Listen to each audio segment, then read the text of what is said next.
আসুন দিল্লিতে মমতার সার্কাস কোম্পানির অভিনীত নাটকগুলি একবার দেখে আসি।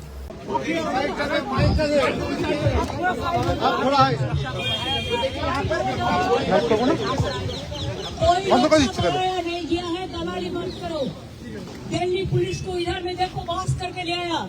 हमारा जो लोग बंगाल से आया उसको सता रहे हैं, उसको टॉर्चर कर रहा है, घर घर में जाके खून ढूंढ रहा है। कोई आया कोई नहीं आया। क्यों नहीं आएगा? अगर जिसको आदमी को डेथ हो गया है वो नहीं आ सकता है, मीडिया को नहीं बता सकता है। वो लोगों का हक है आने का। वो क्या इंडियन का नागरिक नहीं है?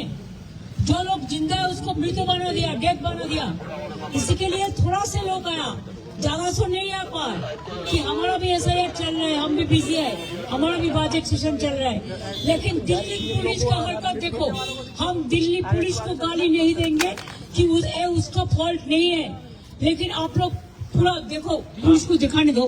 आप लोग तो बैरिकेड कर दिया उसको। आप लोग प्लीज मेहरबानी करके आप लोग हटा जाओ, थोड़ा साइड हो जाओ। आप भी पुलिस को साइड कर रहे हैं। प्लीज प्लीज देखिए, सब दिल्ली पुलिस को लेके आया जिधर में हमारा लोग है, ये पूरा बॉस भर्ती करके ले आया। देखो, आप पुलिस को दिखाइए, हमको और दिखाइए, पुलिस को दिखाइए, कैमरा उधर में दिखाइए। कोई सुरक्षा के लिए नहीं है, कोई सुरक्षा। हम 4 टर्म से मिनिस्टर थे, 7 टर्म से MP थे, लेकिन हम कभी ऐसा इलेक्शन कमीशन को नहीं देखा जिन्होंने इतना एरोगेंट है, ग्रेट लायर है। हम उनको कहा था कि आपको कुर्सी को हम रेस्पेक्ट करते हैं, because no chair is permanent for anybody, one day you have to go, but don't create this president. And only why Bengal is being targeted? लोकतंत्र में इलेक्शन होता है, डेमोक्रेसी का फेस्टिवल। और आपने क्या किया? पहले 58 लाख लोगों को बात दिया, निकाल दिया, और उनको आप डिफेंड भी करने नहीं दिया। AI का नाम पे सीमा खाना कौन है? वो इलेक्शन कमीशन का कोई नहीं है, बीजेपी का IT सेल का है। इधर में बैठ के हमने कहा, एक मर्डरर अगर मर्डर भी करते, उसको अगर लॉयर नहीं मिलता तो जुडिशियरी का अगर कहते कि I want to defend my self, तब भी अलाउड होता है। और अब 58 लाख को पहले निकाल दिया, और सीमा खान्ना ने एयर में बैठ के अब पूछा नहीं वो लोग कौन था, क्या हुआ। देखिए, हम ममता बनर्जी है, हम बंगाल में हमारा जो तरीका है, और राज्यों में थोड़ा तरीका होता है, और राज्यों का एक परंपरा होता है। हमारा बंगाल में क्या होता है टाइटल में, चाहे हम ममता बनर्जी है, वो हम इंग्लिश में लिखता है, लेकिन बंगाल में होता है ममता बंदोपाध्याय, चटर्जी में होता है चट्टोपाध्याय। ऐसा करके जितना भी नाम उसका दिमाग में नहीं आया और पूरा काट दिया। पहले 58 लाख को काट दिया, किसको? हाँ, जो डुप्लीकेट है काट दिया। हम लोगों ने भी किया, कहा था 25 में कि देखो, एक नाम का साथ हरियाणा का 50 नाम जोड़ दिया, इसको चेंज होना चाहिए, जेन्युइन वोटर का नाम रहना चाहिए। लेकिन ये लोगों ने क्या किया? ये लोगों ने AI को बैठा के, जो डॉटर, जो हमारा बेटी को शादी होता है। নাটক বলবো এই কারণে যে আগেই তিনি ভারতের নির্বাচন কমিশনের বিরুদ্ধে সুপ্রিম কোর্টে নিজেই মামলা ঠুকে দিয়েছেন এবং কারো উপর ভরসা রাখতে পারেননি। আবার নির্বাচন সদনে গিয়েছেন নির্বাচন কমিশনারের সঙ্গে দেখা করতে। সঙ্গে নিয়ে গেছেন 50টি পরিবারকে, যাদের কেউ HIয়ের ফলে মারা গেছেন বলে কথিত। সত্য মিথ্যা পরের ব্যাপার, আগে তো চাই প্রচার। আমাদেরও CEO প্রতিটি মৃত্যুর পোস্টমর্টেম রিপোর্ট ও কেসদারি ডিএমদের নিকট চেয়েছিল। ডিএমরা তা দিতে ব্যর্থ হয়েছে। মুখে বললেই তো হবে না, প্রমাণ চাই। কিন্তু কে শুনে কার কথা? মমতা ব্যানার্জি কি কোনো কথা শোনার মহিলা? তিনি এমন উদ্বিগ্ন হয়েছেন যে রাতের কাপড় পরিবর্তন না করেই এক কাপড়ে কলকাতা থেকে দিল্লি উড়ে গেছেন, কিন্তু মাইক্রোফোন ও সাউন্ড বক্স সঙ্গে করে নিয়ে যেতে ভুলেননি। এত তাড়াহুড়ার মধ্যেও সেটি সঙ্গে করে নিয়ে গেছেন। তিনি নেচে নেচে তার পরনের কাপড় সাংবাদিকদের দেখিয়েছেনও। একে নাটকবাজি ছাড়া আর কি বলা যায়? আপনারাই কমেন্ট করে জানাবেন। 21-এর ভোটে ভালো পা ব্যান্ডেজ করে লোকের সহানুভূতি আদায় করতে সমর্থ হয়েছিলেন। 26ও ভাবছেন ওই ধরনের একটা কিছু নাটক করবেন। পশ্চিমবঙ্গের বোকা জনগণ মমতা যাই করুক না কেন তাই বিশ্বাস করে। ঘুঘু বারবার ধান খেয়ে যায়, একবার তো কৃষকের হাতে ধরা পড়বেই। এবার মনে হচ্ছে ধরা খেয়ে গেছে। মানুষ আর মমতার কথায় বিশ্বাস করছেন না। সাংবাদিকদের সামনে তিনি যা কিছু বলেছেন তা তো সুপ্রিম কোর্টেও গিয়ে বলতে পারতেন, কিন্তু প্রচার তো চাই, সমস্যার সমাধান নয়, চাই প্রচার। এক এক সময় এক এক পোশাকে মমতা ব্যানার্জিকে দেখলাম। তিনি তো এক কাপড়েই দিল্লি গেছেন কি না? এত রং বেরঙের পোশাক আসলো কোথা থেকে? মমতার রাজনৈতিক ভণ্ডামির শেষ নেই। 2011-র আগে অবৈধ মুসলিম অনুপ্রবেশকারীদের বিরুদ্ধে বলতে বলতে মাননীয় স্পিকারের দিকে কাগজপত্র ছুঁড়ে মেরেছিলেন। আবার 2026-এ এসে সেই অবৈধ বাংলাদেশি অনুপ্রবেশকারীদের পক্ষে বলার জন্য রাতের পোশাক পরিবর্তন না করে এক কাপড়েই কলকাতা থেকে দিল্লি ছুটে গেছেন। আমাদের মমতাময়ী মমতার যেন রূপের শেষ নেই। নমস্কার, আপনারা শুনছেন উত্তরে কণ্ঠ থেকে আমি প্রভাত বসাক, তুফানগঞ্জ, কোচবিহার। শুধু দর্শক মণ্ডলী, আমার প্রতিবেদনটি যে যেখান থেকেই শুনছেন তাদের সকলের প্রতি প্রীতি ও শুভেচ্ছা রইল। আশা করি ভালো আছেন। চ্যানেলটিকে সাবস্ক্রাইব ও লাইক শেয়ার করে সাপোর্ট করুন।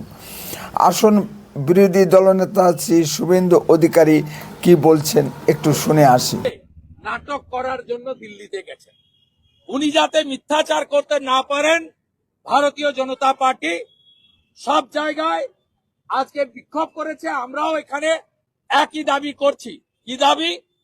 বিএলও 90,000 দিয়েছে মমতা ব্যানার্জির প্রশাসন, AERও মমতা ব্যানার্জির প্রশাসনে, TRও মমতা ব্যানার্জির প্রশাসনে, ডিওরা স্তাবক এবং দলদাস মুখ্যমন্ত্রী, এরা ইচ্ছা করে নাম এবং পদবীর বানান ভুল করে লক্ষ লক্ষ মানুষকে হিয়ারিং সেন্টারে এনেছেন যাতে তারা বিরক্ত হয় এবং সেখানে দাঁড়িয়ে তৃণমূলের নেতারা বিজেপির ঘাড়ে, কেন্দ্রীয় সরকারের ঘাড়ে, ইলেকশন কমিশনের ঘাড়ে যাতে দোষ চাপাতে পারেন। কারণ এই 15 বছর ধরে চলা সরকার সিন্ডিকেটে এক। নির্দিষ্ট সূচি অনুযায়ী মমতা ব্যানার্জি নির্বাচন কমিশনার মিস্টার গণেশ কুমারের সঙ্গে বৈঠক করেছেন। তাদের ভিতর উত্তপ্ত বাক্য বিনিময় হয়েছে। নির্বাচন কমিশনার মমতা ব্যানার্জির মুখে ঝামা ঘষে দিয়েছে। মুখ কালো করে বেরিয়ে এসে সাংবাদিকদের মুখোমুখি হয়েছেন। মমতা ব্যানার্জি চেয়েছিলেন তার ইচ্ছা অনুযায়ী নির্বাচন কমিশন কাজ করবে, অর্থাৎ সকল অবৈধ ভোটারদের নাম ভোটার তালিকায় নথিভুক্ত করাতে হবে। কারণ রাজ্য সরকার সকল অবৈধ ভোটারদের ফলস ডকুমেন্ট তৈরি করে দিয়েছে। নির্বাচন কমিশনার সেটা মানতে পারেননি। মমতা ব্যানার্জি নির্বাচন সদনের ভিতরে তার অভ্যাস অনুযায়ী টেবিল চাপড়ে কথা বলেছেন। মমতা ব্যানার্জি টেবিল চাপড়ে নির্বাচন কমিশনারকে ভয় দেখাতে চেষ্টা করেছেন। বাগে পেয়ে নির্বাচন কমিশনার মিস্টার গণেশ কুমার উল্টে মমতা ব্যানার্জিকে কিছু প্রশ্ন করেছেন। রাজ্য সরকার কেন এসআইয়ের কাজে নির্বাচন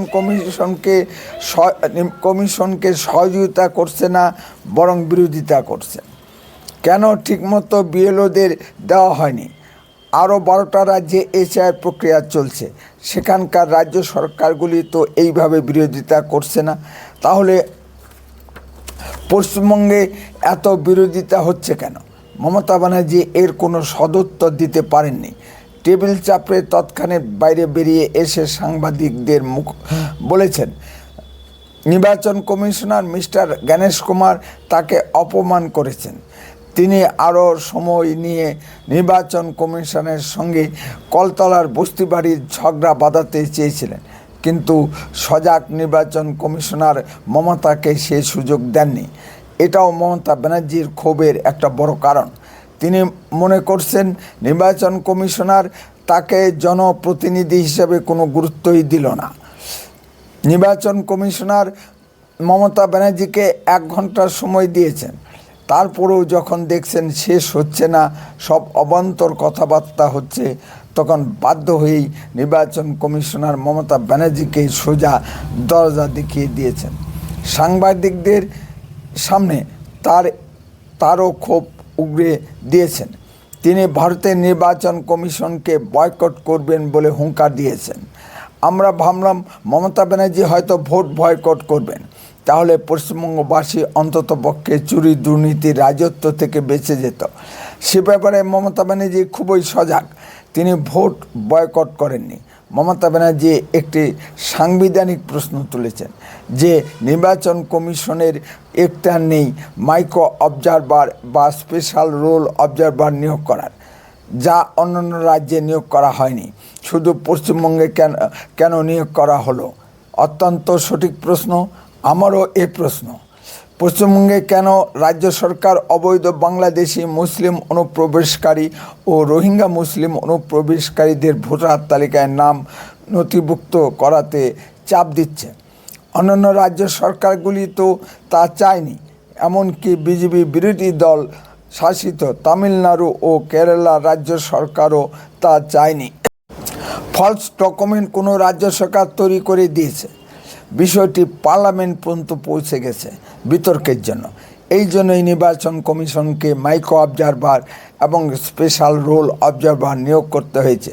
মমতা ব্যানার্জি রাস্তায় চিৎকার না করে বিষয়টি পার্লামেন্টে তুলুন এবং আপনার মত প্রতিষ্ঠিত করুন, অথবা আপনি তো সুপ্রিম কোর্টে গিয়েছেন, সেখানেই এর আইনি ফয়সালা হোক, কারণ সুপ্রিম কোর্ট আইনের জায়গা। আপনি সঠিক জায়গায় গিয়েছেন, তাহলে রাস্তায় দাঁড়িয়ে এত চিৎকার চেঁচামেচি করছেন কেন? মমতা ব্যানার্জি চাইছেন তার অফিসারেরা ইআরও এবং এইআরওরা যে তালিকা তৈরি করে দিবে সেটাই নির্বাচন কমিশনকে মেনে নিতে হবে। মাইক্রো অবজারভার ও স্পেশাল রোল অবজারভার দিয়ে খবরদারি করা চলবে না।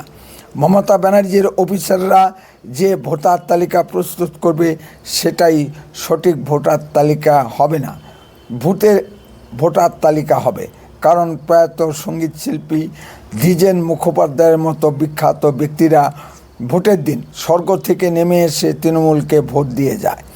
সুপ্রিম কোর্টে মমতা ব্যানার্জি যে আবেদন করেছেন তাতে তিনি পুরনো ভোটার তালিকা ধরেই 26-এ নির্বাচন করাতে চাইছেন, যেন মামার বাড়ির আবদার। গতকাল দিনভর আমরা মমতা ব্যানার্জির এই নাটকগুলি দেখলাম। আজ আবার মমতা ব্যানার্জি ফাইল ছিনতাইয়ের কেসের সুপ্রিম শুনানি আছে, দেখা যাক কী হয়। আমাদের সেদিকে নজর থাকবে। এদিকে মমতা ব্যানার্জির নির্দেশে শয়ে শয়ে পশ্চিমবঙ্গ পুলিশ দিল্লি চলে গেছে। আমরা কি পশ্চিমবঙ্গ পুলিশ ও দিল্লি পুলিশের ভিতর লড়াই দেখতে পাবো?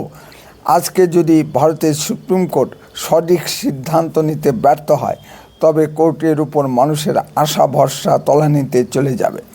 এমনিতেই আরজিকর কাণ্ড নিয়ে সুপ্রিম কোর্টের ভূমিকা সঠিক ছিল না। স্বতঃপ্রণোদিত হয়ে সুপ্রিম কোর্ট আরজিকর মামলাটি নিয়ে ছেলেখেলা করেছে।